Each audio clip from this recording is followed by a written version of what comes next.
Empire, the event that's going to take us through the entire summer end out at Midtown Comics in Times Square, New York. We've got the one, the only Michael Rothman. How's it going, Michael? Good, good. I miss you guys already. I'm sad I can't be with you. But I'm happy to be here, too. So you are out in Midtown Comics just ahead of this weekend's Free Comic Book Day. We are a day after the release of the first issue number one, I should say, of Secret Empire. Number one. How's the crowd out there? It's good, it's good. I took a tour a little bit earlier. There's 2 levels here. We're in the Times Square station here. There's 3 locations in New York. And fans are kind of buzzing about issue 0 and issue 1 and excited to see what comes next. All right, so let's dive right on into this one. Again, we've got Axel, Alonso, Tom Brevoort. Folks, what's going on in this issue? This is a topic that's going to control the entire Marvel Universe. It's a fraught topic. You have one of the most iconic characters in a long time. This is a Captain America story. What can you tell us about Captain America's role in the Marvel comic book universe? Well, yeah, I mean, Captain America is, well, first of all, you don't dress a superhero in red, white, and blue. He doesn't stand for something. Yeah. You know, this is a hero who was born in the Golden Age, a 98-pound weakling who was given the physical strength to match the size of his heart. And he's very much the moral compass of the Marvel Universe, which makes the story more potent. He was born in the Golden Age. He was reborn in the Silver Age when he popped out of an iceberg, courtesy of Stan Lee and Jack Kirby, and he went on to lead the Avengers. And really, more than anything, he's probably the most virtuous superhero and the most respected and trusted hero in the Marvel Universe. He's a guy who was selling war bonds before most of your writers were born. Right? Exactly. So, and again, this is a story that really kind of tackles this character. And again, I want to bring Nick into this conversation. Again, Nick, you've been kind of having this character over the course of the past several years. You've been plotting out the story for a while. What's going on with Captain America? Yeah, well, what happened to him is, absolutely catastrophic for the Marvel Universe. He's become an agent of Hydra. The Red Skull used a sentient cosmic cube named Kobik to rewrite his reality and make him loyal to Hydra. And he thought to him, but eventually Steve decided that the Red Skull was actually a poor fit to lead Hydra and deposed him and killed him and has now insinuated himself in the major institutions of the Marvel Universe and used them to make a major power play. And as we saw in Secret Empire 0, he made his move against the heroes of the Marvel Universe and came out victorious. And then here in Secret Empire 1, he has this is Steve and Hydra in control of the United States in the Marvel Universe, and it's a Hydra takeover of the entire country. Now, this is a story that you've been working on for years at this point. Is that right? How long back does this go? Where do the seeds of this kind of start? Yeah, pitched the story back in February of 2015. So it's been a long time coming. We've been working on this for a very long time. I never dreamed when I pitched the idea to Tom Brevoort. And I thought he would shut me down immediately. So, to have gotten all this away with it is a thrill for me. Yeah, and we're going to get to some of that behind-the-scenes stuff later on, because that's, again, it's fascinating how these stories get envisioned and told and how much time and work goes into them at this point. But I want to go into Hydra real quick, because it's a controversial organization. It's in the comic book universe. It has a storied history. Tom, can you tell us a little bit about what's the history of Hydra? Yeah, well, Hydra was introduced back in the 1960s at the inception of the Nick Fury Agent of S.H.I.E.L.D. series. It was the height of the spy craze, and in the same sort of way that James Bond had Spectre, a sort of amorphous evil organization, and the Man from U.N.C.L.E. would fight Thrush, who were villainous bad guys that did bad things. S.H.I.E.L.D.'s opposite number was Hydra, this sort of generic one-size-fits-all organization of evil, half a step removed from an Austin Powers movie. And since then, they've just become a presence in the Marvel Universe, putting forth a sort of vague but nefarious desire to take things over and control the world and dominate things and so forth.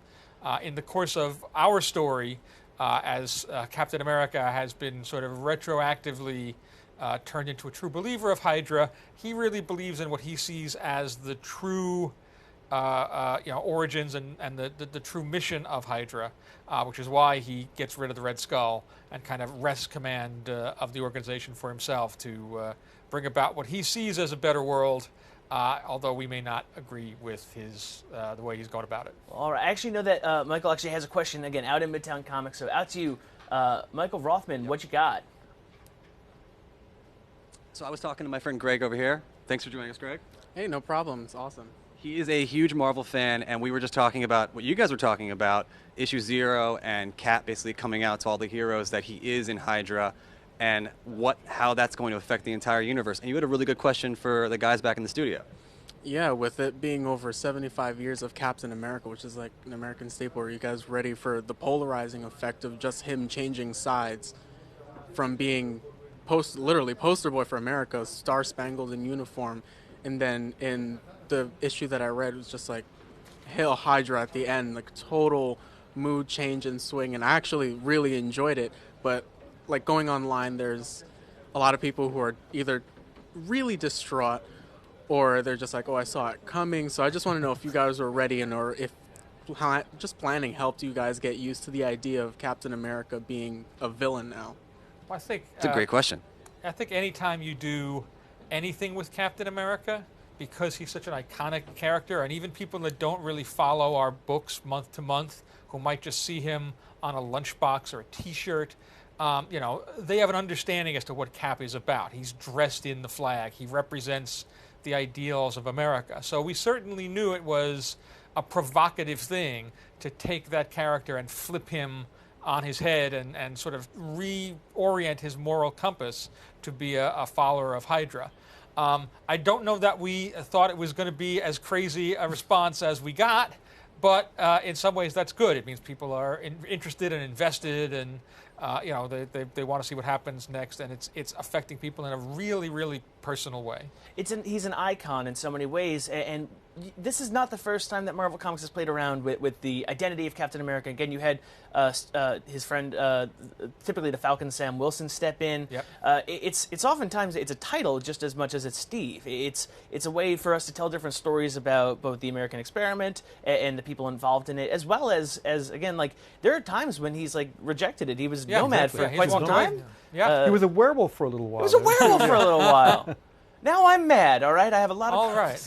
So I guess let's throw it out to Nick real quick. Nick, how again has it been playing with this icon, having the opportunity to tell a new story with a character that really means a lot to so many folks who follow this world? Yeah, I mean, like Tom said, we certainly knew that this was going to be, a story that generated some controversy, and obviously when you have something as shocking as Captain America saying Hydra on your last page, you know that a lot of folks are going to be angry and upset about that, but you still really can't understand the depths of it until you see it, just how strongly people feel about this character, how invested they are, how much they see of themselves and their patriotism in Cap. It's an incredible thing. And, I think that our story, in a very roundabout, different way than we've seen before, really illustrates those things. That by seeing, what Cap would be like if you return towards nefarious ends, you really start to understand, how important he is to the Marvel Universe, how integral he is to the Marvel Universe, what he means and what he stands for as a symbol. So, I think, it's been a story that's really illustrated those things in a very different fashion than we've seen before. Yeah, that's great. I want to talk about the character soon, but I actually want to dive in a little bit on that, because that's really interesting. You think that by kind of changing the fundamental character for the time being of this, you can learn more about him, you can learn more about the people around him, you can learn more about the universe that he's in. What's your kind of philosophy on that? Yeah, I mean, I think it's really it's hard to overstate what Steve means to every character in the Marvel Universe. He is the person that everyone looks up to and looks towards. He is the most trusted authority figure. For the average citizen in the Marvel Universe, he's by far the most, I think, beloved and respected of the Marvel heroes. So his ability to influence others, just really can't be overstated. I'd like to chime in very quickly too. Yeah. That we talked a little bit about when Nick pitched the story to Tom. When Tom came to me and talked to me about this pitch, we agreed mutually that this was a bigger story than the story that would be told in the pages of Captain America. Yeah. Yeah. And that's for a reason. When you've done edited or written comic books for any amount of time, you know that if you do anything to mess with the status quo of a character, it's going to provoke a reaction. But nothing ever could have prepared us for the type of reaction that we got to this heel turn for Cap. But we did it because there's a great story to be told.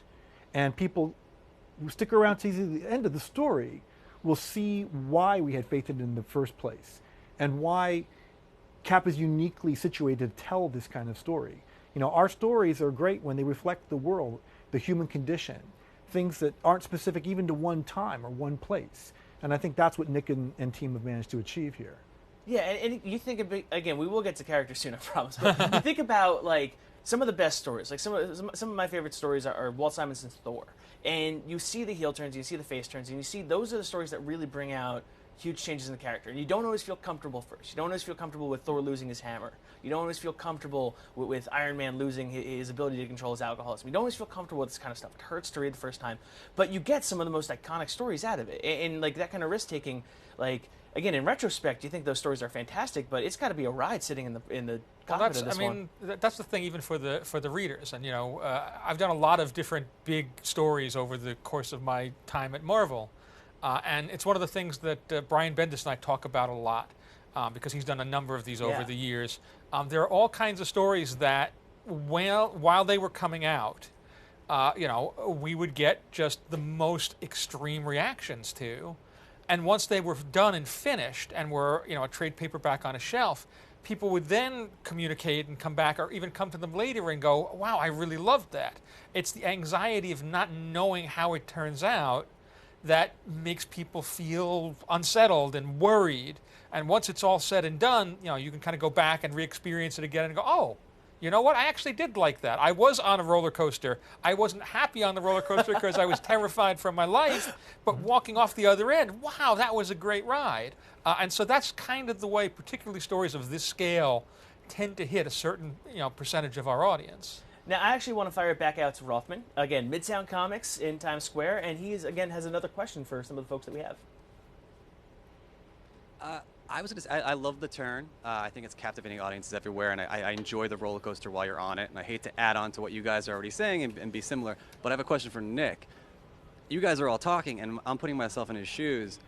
Dude, how are you handling all this? The pressure, you pitched the story, but the enormity of this. Nick hasn't I'm left just his thinking house. to myself, did you pick up a Red Bull habit? Like, what's going on? Some people would say I'm handling it very well. Others would say I'm handling it poorly. I think I think that generally I try to tell myself, people like to be invested in stories. They like to freak out about stories. They like to panic. That's a huge part of the investment. And these are folks who feel an intense dedication to the character. They feel like it is their role as fans to protect the character. One of the great challenges of writing these things is, the fan really is supposed to want the character to be happy and stable and successful, and the writer has to come along and make sure that they are none of those things. So you're kind of always diametrically opposed to the audience. That you only get very brief moments where you're in sync with what the audience thinks that they want from the character. But just like we were talking about, the stories that we tend to remember, the landmark moments for these characters tend to be the same ones that generated the most hate mail. They tend to be, the ones that people are the most up in arms about. And of course, we have no way of knowing if that's the case here, and we won't know for probably a very long time. But we can take a little bit of comfort in knowing that this is far from the first time, that a story has generated, massive controversy. And a lot of times, again, we look at those stories and they are the ones we're talking about. All right, so let's just straight up dive in right now and talk about how Nick ruins everyone's day, and go through the events of issue 0 and issue number 1. So issue 0 kicks off with with essentially it's kind of the coup. It's 3 separate stories going on at one time, Right. concentrated around 3 different locations. Yeah, Cap has manipulated things over the course of the last year or so in the Captain America books to create 3 crisis points around the globe that are all hitting at the same time. And he's sort of in charge of S.H.I.E.L.D. and in charge of the world's defenses. He's been put in place, and so he's arranged it so that there's an invading swarm of Chitauri coming at the Earth from outer space. We're just actually checking right now some of these lovely panels. Who was the artist on this book? The Zero was done by Daniel Acuna. Wow, cool. Beautiful artist. Does the entire page, everything down to the color. Wow. So Cap has created these three sort of trouble spots: out in space, this Chitauri invasion; in Manhattan, this army of supervillains that's going crazy, and a Hydra attack out in the nation of Sokovia. And all of these things are ultimately traps for the heroes that get sent out into space to face the Chitauri that are coming. There's a planetary defense shield that they've put up to protect the Earth, and the shield goes up and it works exactly as advertised, except it doesn't come down again. Oh. And so now all those heroes are trapped on the outside, and the Chitauri are still coming. Like, they're still being drawn here, so they're in the middle of this sort of unending reign of bloodthirsty aliens with nowhere to retreat back to and really nowhere to turn. The heroes that respond to the chaos that's going on in Manhattan suddenly find that the entire island of Manhattan and the surrounding area have been enveloped in this sort of dome of the Dark Force dimension. And so they're suddenly trapped and cut off from the rest of the world in a Manhattan that's now overrun by crazy Dark Force creatures and things. And then So SantaCon. Okay. yeah, pretty much. And then the S.H.I.E.L.D. forces that move to engage Hydra and Sokovia are taken over and mind controlled by Hydra's Dr. Faustus, and turn around and become Cap's invading army, who end up hitting the few remaining heroes that are left, and establishing him as the leader of the nation. Wow. So, and again, if folks thought that this was the gut punch, if this was the one that was going to hurt, up next is issue number 1. So, why don't we go through again, just quick synopsis, what goes on in that? Because there are a couple different threads going on here that are extremely compelling. Because we do see a glimmer of hope, it seems. We do, although it's a very tough read, sort of deliberately. We open issue 1, and a certain amount of time has passed. And we open it's a bright morning in America as kids go to school, and we see what life is like under the Hydra regime, and it's kind of a scary parallel as we see students being indoctrinated in the new history of Hydra and pledging allegiance to Hydra, and we see how they're rounding up Inhumans and other kind of weird and scary characters, and taking them off the board, and how they sort of implemented the Cap's vision of the future and of the world across the nation. There are pockets of resistance out in and around Nevada. A small coterie of remaining heroes and other refugees have taken refuge in the Mount, this old base from old Hulk comics, and every once in a while the young kids go out and stir up some trouble and strike back at Hydra. But it's very much a guerrilla affair, and the heroes, particularly the older heroes who are very close to Captain America, feel a real sense of being demoralized, that this was somebody that was a friend, in some cases a mentor figure, in some cases somebody that they looked up to as a role model, and they really never saw any of this coming. And so the journey they're on is to kind of find their will to rise back up and pull together and unite and find a way to turn this all around. Yeah.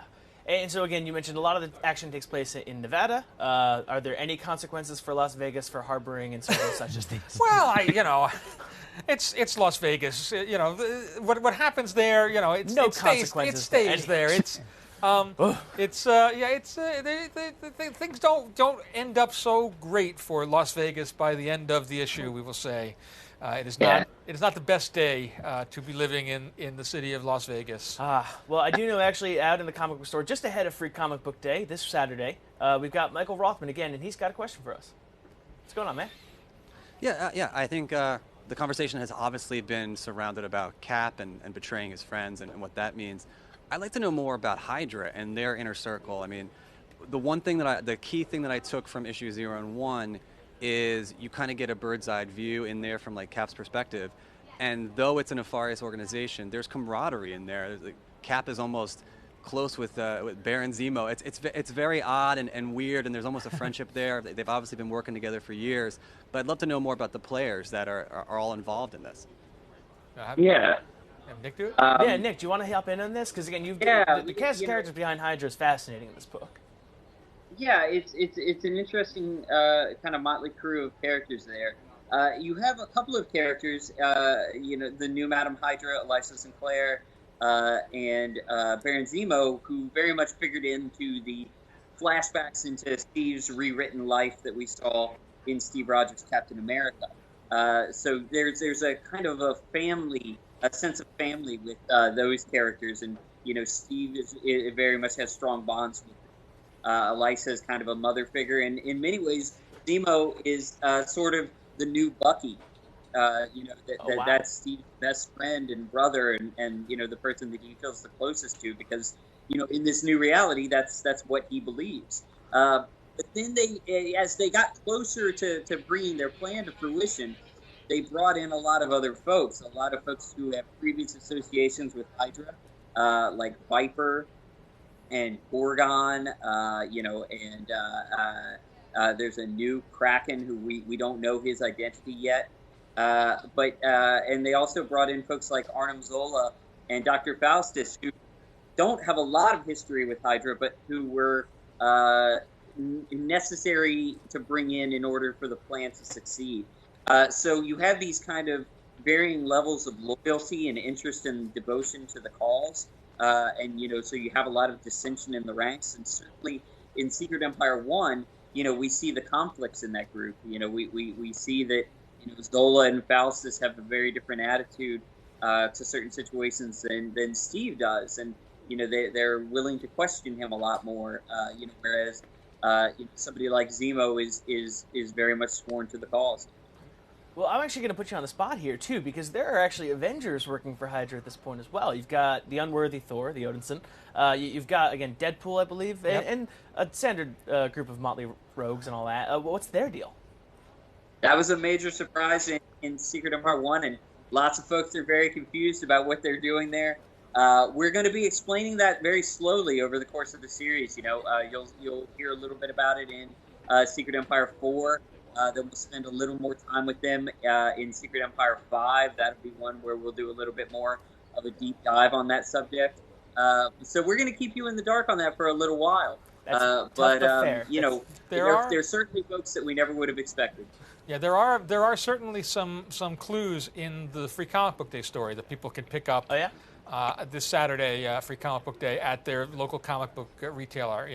We did a Secret Empire release for Free Comic Book Day. It's not a part of an issue of the actual main run. It's a completely separate new story. Yeah. It kind of fills in some of the gap between the end of issue 0 and the beginning of issue 1, and you begin to maybe get a sense as to how some of these characters may have aligned or ended up working with Steve there. So that'll be the beginning of peeling back the onion as to how some of those guys ended up on side. So now that we know about the folks who are collaborating with the Steve Rogers government, let's talk about the folks who are kind of resisting it. There's Clint Barton, I think, is fascinating in this, and as well as the Black Widow. They seem to be kind of orchestrating the resistance, rebellion, whatever you wanted to call it. What's going on with them? What's motivating them in this? Yeah, Hawkeye and Black Widow have really, stepped into leading roles in what's left of this underground movement to resist Hydra. Hawkeye was the one who found this abandoned base in Nevada and helped set it up. But Widow has been there with him the entire way. They've brought in folks like Tony Stark and the Thing. And a lot of other heroes that we're going to see as we go. They're really just trying to survive at this point. They've got some civilians who have been trying to escape Hydra with them. They're trying to protect them, they're just trying to fill that gap. But there's not much of a plan. It really is just trying to avoid being captured with them right now. All right, we're going to actually go right back out to Rothman, who, again, has another question for us and a little bit about Free Comic Book Day. Yeah, I got Enrique, one of the managers here. We've been talking about issues 0 and 1 while you guys have been talking too. He's fascinated. I'm fascinated. Hey, he sells First, he's comics. going to tell us about Free Comic Book Day a little bit. Yep. And then he's got a bonkers of a question for you guys. So Free Comic Book Day is coming up this Saturday. It's actually the first Saturday of every May. It happens every year. It's an annual tradition. This Free Comic Book Day, we're going to have a variety of different options at any of our 3 locations, Grand Central on 45th and Lexington, our downtown store on Fulton and Gold, and here at Times Square on 40th and 7th. But there's a variety of books. There's big books from Marvel with Secret Empire and the All New Guardians of the Galaxy. DC is putting out a new book, Wonder Woman. It's a reprint that shows Wonder Woman's origin to introduce new readers. It's really great. It's a lot of fun. We always do a really big event. I definitely recommend coming by and checking us out early because we normally get pretty busy because everybody hears free comic books and they're frothing at the mouth. How big are the lines in the mornings when people come out to get their books? Well, it depends on how dedicated people decide they are that year. This year with Secret Empire that's been publicized so heavily, I would expect the lines to be pretty crazy. I know sometimes people line up. We open at 8 o'clock here at Times Square. Still get here at 2 in the morning? Basically. A lot of the time, even if you get here at like 7 o'clock, some people consider that getting here late. People get really excited.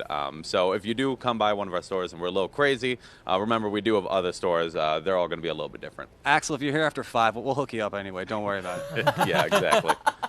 So you have a question for the guys.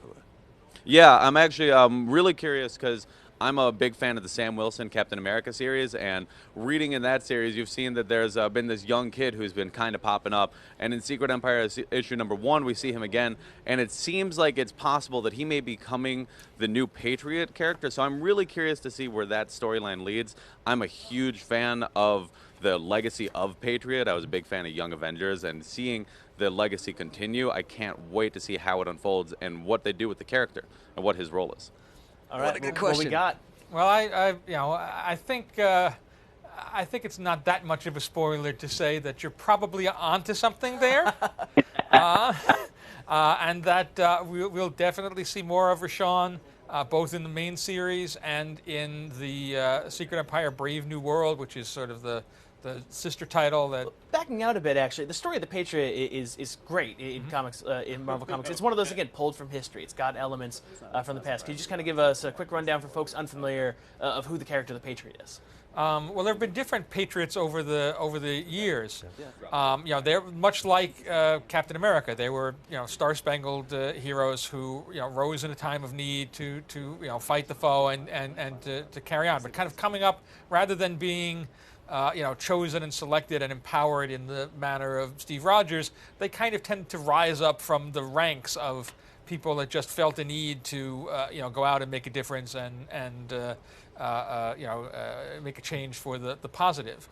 And so our new Patriot will kind of be following in that tradition. He's certainly not a guy who ever thought or felt he was going to be a superhero, that was a world that was way beyond his reach, even living in Brooklyn as he did, and now the circumstances have arranged themselves such where he's thrust into a situation where he's got to decide if he's going to stand up and how much he's going to stand up, and whether he can carry forth the fight. Chances are good he probably will, but we'll see how that all unfolds as the series continues. Now, I want to take one last step back out, and just how did this story, the conception of it, what kind of story were you folks trying to tell with this? When we talk about Hydra, it's a fascinating group within the Marvel Universe because they stand for so many things throughout history. What kind of story did you, back in, January 2015, when it's first, what kind of story did you envision telling? Well, we weren't really envisioning it specifically as being a Hydra story so much as a Cap story. This is really about testing the measure of a character or examining the measure of a character by sort of shifting one of the essential pillars that make that character the character and seeing what that does, seeing how that changes him, seeing what aspects remain the same, seeing what things remain different, and by contrast, learning more about what Captain America is, most weeks 24/7. By kind of contrasting him with this slightly altered version of himself. Is it like a Book of Job story? What you're kind of looking at again when you tear somebody down and boil them down to their constituents? Well, certainly it's there's got to be some redemptive arc for Captain America in this, right now I know that's one of the things that people who are reacting so strongly to the story are the most concerned about. Like they can't figure out how that's going to happen or how we're going to do it. Hopefully, we are sharper and craftier than they give us credit for, and we've got that all figured out in a way that people will really respond to and go, wow, I didn't see that coming. That's great. That's terrific. And now I understand more about Cap and I empathize more with Cap and with the world around Cap. What Cap means to the other characters in the Marvel universe. This is like George Washington going bad. So it just has a fundamental effect on everybody. Yeah, for me, it harkens back to the what I said earlier. When you have a superhero dressed in red, white, and blue, he exists to tell a certain kind of story. That's a different story than a green monster or a guy that swings around the night sky dressed in red and blue, or a guy that carries a hammer, or a gal that carries a hammer. He exists to tell a certain kind of story. And when I first heard the broad concept of this story, it seemed right to me to say something about the world, about America that transcends any moment in time. Is this a cautionary tale? Really, at the end of the day, you don't, as Nick was saying earlier, you don't get anything from playing it safe. The key thing is you just have to have faith in your story and faith you can get to the other side. I think what fans should be asking themselves after they read issue 1, issue 0 is, how the hell, if Cap's going to have a redemption arc, if it's even possible for there to be a redemption arc, how is Marvel going to do this? And I think that's the big challenge. And I know we actually have exclusive from issue number 2, which will be out in 2 weeks. Yes. And we'll be back in 2 weeks, by the way. This is an ongoing thing inside Marvel. See you soon. Yeah. But now from, again, issue number 2, folks, walk us through what's going on in here. Well, this here is the aftermath of the end of issue 1, where Cap and Hydra rained down some payback on the city of Las Vegas. Bye, Las Vegas. It was nice knowing you. Hope you got your money out early because there's not a lot left. Consequently, our ragtag group of underground heroes are more ragtag and more beleaguered than ever before. Meanwhile, as we see in this scene, we're going to cut to what's going on in Manhattan inside that Dark Force dome as the characters that have been left there, most notably the guys we think of as the Defenders these days, Luke Cage and Iron Fist and Jessica Jones and Daredevil and Doctor Strange, have to kind of deal with protecting a city that's been cut off from the rest of the world. There's not a lot of power. It's dark. There are crazy creatures crawling around, and they don't even know what's going on outside the dome. So they're in a fight for survival. It's very different from even the ones that the other characters are facing in their own respective areas. All right. Well, again, Nick, I want to go out to you one last time. And just, again, you've been given the keys to tell a story about one of the most iconic characters in Marvel history. 75 years, he's an American icon. And you have the opportunity to take a big risk on this character. What are you looking to talk about in this story? What do you want people to leave this story with? Well, I think, like Axel said, it's a cautionary tale, I think, about a kind of timeless struggle. It's a contest of values, really. It's I think it's the heroes coming face with a particular kind of problem and challenge that I think we all need to remain vigilant about. I think that what we're trying to do in the allegory here really is show how insidious it can be, show how it can creep up on you, show how persuasive it can be for a lot of folks. That they're playing with some very dangerous forces. Not just of the superpowered or the supernatural variety, but of a very human sort. I think that we have something to say here about the world outside your window. Well, all right. As a quick final disclosure, Marvel Entertainment and ABC News are both owned by the Walt Disney Company, full disclosure. And then kind of closing us out, again, Axel, what should we look forward to in this? What books are we looking forward to in this? Where can people find this? What do we need to know about Free Comic Book Day? We can start by Midtown Comics, apparently. Yeah. You can find a few copies there. Look, all I can say is that I know we're going to be back in a couple of weeks to talk about issue 2. Issue 2 is going to be, watercolor talk of the highest variety. Yeah. It's a big moment in comics. This is a huge story. I think you'd be hard pressed not to find a copy at your local comic book store, or digitally. Yeah. Yeah. Well, thank you so much for coming on, everybody. Axel, Tom, Nick remotely. Michael, we are going to be back in 2 weeks. This is an ongoing thing. Inside Marvel, we are here to talk about Secret Empire, what's going on in the Marvel Universe moving forward. I'm Walt Hickey. Thank you so much for tuning in with ABC News. Thank you.